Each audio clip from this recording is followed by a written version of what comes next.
जी, अस्सलाम वालेकुम स्टूडेंट्स। मैं इस वक्त जिस चीज़ पे बात करने वाला हूँ, ये मैक्रो बिजनेस एनवायरनमेंट का बड़ा अहम फैक्टर है और हम इसे कहते हैं टेक्नोलॉजी।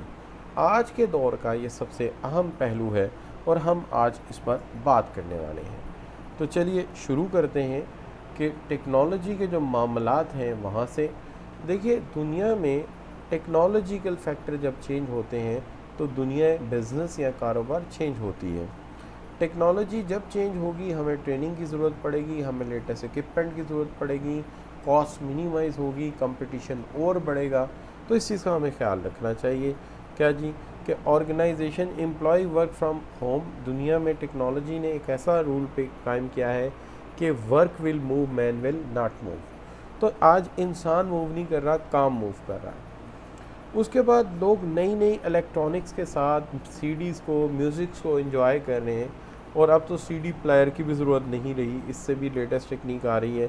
और कंप्यूटराइज कंट्रोल्ड मशीनरी के साथ अब खपाई नहीं करनी पड़ती, डाइंग के लिए प्लांट आ गए हैं और मुख्तलिफ़ चीज़ों के लिए प्लांट आ गए जो कंप्यूटर कंट्रोल करता है। ठीक है।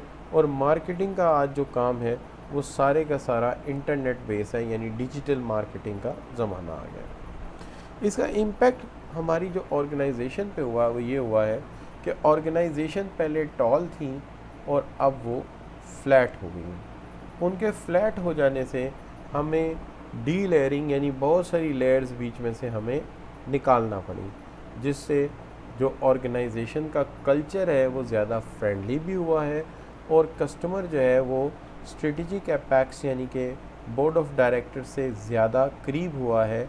जबकि पहले कस्टमर अपनी बात को ऊपर तक पहुंचाने में काफ़ी टाइम लगता था, लेकिन फ्लैट ऑर्गेनाइजेशन की वजह से और आप एम्प्लॉय और ज़्यादा अटैच हैं कस्टमर के साथ और उसकी बात को ज़्यादा अच्छा समझ सकते हैं। स्ट्रक्चर पर भी इम्पैक्ट आया है और जो इम्पैक्ट आया स्ट्रक्चर पर वो ये आया है कि बहुत सारे सिस्टम या एडमिनिस्ट्रेटिव रूल बदल गए हैं, जैसे टाइम कीपिंग का रूल, बुक कीपिंग के रूल्स बदल गए हैं इंफॉर्मेशन सिस्टम के आने के बाद।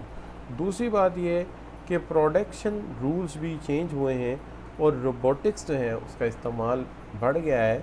जैसे चाइना में 1000 वर्कर्स पर 90 रोबोट्स काम कर रहे हैं, जबकि अमेरिका में 1000 वर्कर्स पर 60 रोबोट्स काम कर रहे हैं। तो यूज़ ऑफ रोबोट्स है उसमें भी इजाफा हुआ है। इम्प्रूवमेंट हुआ है कम्युनिकेशन में, ईमेल, वायरलेस, और अब जो है रवायती मेल तो तकरीबन ख़त्म होकर रह गई।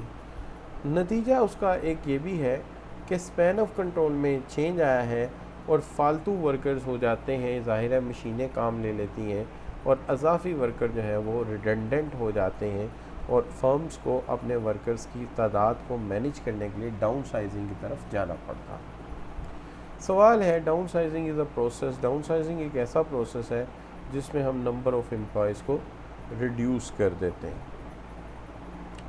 ठीक हो गई जी बात। दूसरी बात यह है, विच of the following liking advantage of outsourcing.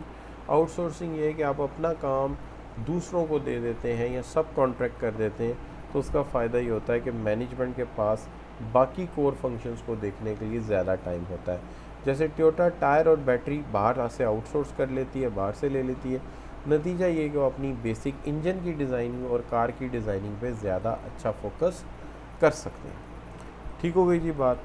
अब यहाँ पर आकर हम फौरी तौर पे आगे मूव करते हैं और बात करते हैं आपके साथ। The stationery and printing company has recently upgraded computer and the printer that more production become automated, many middle managers will made redundant. तो चूँकि मिडल मैनेजर पूरे के पूरे रिडेंडेंट हुए हैं, लिहाजा आप इसको रिडेंडेंसी की बजाय डी लेयरिंग कहेंगे तो ज़्यादा अच्छा होगा, चूँकि पूरी लेयर ही निकल गई। अगर तादाद होती वर्कर्स की तो मैं इसे रिडेंडेंसी मान लेता, लेकिन जब पूरा लेवल ही निकल गया है तो मैं इसको क्या करूँगा, डी लेयरिंग मानूँगा। अब रही बात किसकी जी, which of the following statement about the impact of technological development is not true. कौन सी स्टेटमेंट ट्रू नहीं है। Technology development is tend to adverse effect on the employ relationship. ये लाजिम नहीं है, ये डिपेंड करता है ऑर्गेनाइजेशन के कल्चर के ऊपर। कहता है कि चीज़ें यानी three of the following strategies are closely related. Downsizing में भी वर्कर कम होते हैं, डी लेयरिंग में भी कम होते हैं, आउटसोर्सिंग से भी कम होते हैं चूँकि आप काम दूसरों को दे देते हैं। डेलीगेशन का मतलब है इख्तियारात नीचे को या सबऑर्डिनेट को देना, तो ये एक अलग चीज़ है, इसलिए हम इसको अलग कर देते हैं, बाकी चीज़ों में आपस में रिलेशनशिप है।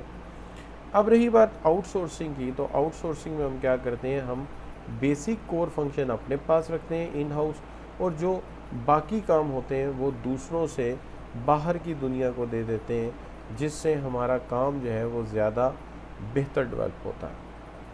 यहाँ पे हम बात कर लेते हैं, introduction of new technology means that company can streamline the its operation. तो कंपनी स्ट्रीमलाइन कर सकती है अपने ऑपरेशन को, और its impact on the organisation strategy पे इम्पैक्ट कर सकता है। कैसे? इसके नतीजे में डी लेयरिंग होगी और स्पैन ऑफ कंट्रोल जो है वो लॉन्ग होने की बजाय शॉर्ट होता चला जाएगा। ठीक है, नहीं, चेन ऑफ कमांड शॉर्ट होती जाएगी और स्पैन ऑफ कंट्रोल जो है वो वाइडन होता जाएगा, यानी इस तरह से, ना कि इस तरह से। ठीक है जी, बल्कि इस तरह से, तो ये वाइड होता जाएगा, यानी एक सुपरवाइज़र के अंडर ज़्यादा वर्कर होंगे। चूँकि कैमरे आ गए हैं, मशीनरी आ गई है, टेक्नोलॉजी आ गई, तो इसके अंदर कोई ज़्यादा मसला नहीं है। अब रही बात, ये कहते हैं कि information technology has encourage which three of the following, कि इंफॉर्मेशन टेक्नोलॉजी ने किसको इनकरेज किया है? ऑर्गेनाइजेशंस को फ्लैट किया है टॉल की बजाय। ठीक है जी, ये नहीं किया। और उसके बाद smaller volume of routine processes कर दिए हैं, और मोर फ्लेक्सिबल, स्मॉलर वॉल्यूम में प्रोसेसिंग तो बल्कि ज़्यादा हुई है, काम तो बल्कि आज के दौर में ज़्यादा हो रहा है, तो लिहाजा ये नहीं मानते, बल्कि वाइडन स्पैन ऑफ कंट्रोल मान लेते हैं कि स्पैन ऑफ कंट्रोल वाइडन हुआ है। तो ऑर्गेनाइजेशन फ्लैट हुई है, स्पैन ऑफ कंट्रोल वाइडन हुआ है, और फ्लेक्सिबिलिटी इन अरेंजमेंट जो है वो बढ़ी है। हाँ, डिज़ाइनिंग जो है प्रोडक्ट्स की वो बहुत ज़्यादा सोफिस्टिकेटेड हुई है। उसके अंदर आप मोबाइल ले लीजिए, उसके अंदर ये एडिबल प्रोडक्ट्स ले लीजिए, गाड़ियाँ ले लीजिए, तो आज कटिंग एज टेक्नोलॉजी ने हमारे लिए आसान कर दिया है कि चीज़ों को हम बड़ी आसानी से डिज़ाइन कर लेते हैं। उसके अलावा टेक्नोलॉजी ने हमारे लिए मुमकिन बनाया है, और आज के दौर में टेक्नोलॉजी ने बिज़नेस मॉडल्स को बदल के रख दिया है। जो हमारे प्रैक्टिकली फ़िज़िकल जॉब करने का ज़माना था वो ख़त्म हो गया है, वर्क फ्रॉम होम आ गया, और काम जो है वो थर्ड वर्ल्ड कंट्रीज़ में मूव कर दिए गए हैं, particularly dealing with the customer. तो कॉल सेंटर्स वगैरह जो हैं वो होम इंडस्ट्रीज़ की बजाय थर्ड वर्ल्ड कंट्रीज़ में ट्रांसफ़र कर दिए गए हैं, जहाँ पर लीस्ट कॉस्ट पे हमें ये वर्कर्स मिल जाते हैं। तो होप यहाँ तक आपको बात समझ आई होगी। चूँकि यहाँ हम रिवीजन कर रहे हैं तो बात सीधे मैं तेज़ी में कह गया हूँगा, आप उसे रिवाइज़ भी कर सकते हैं, लेकिन आपको ये भी मानना पड़ेगा कि इसके नतीजे में आपका टाइम भी सेव होगा। So thank you very much for joining. अल्लाह हाफ़िज़।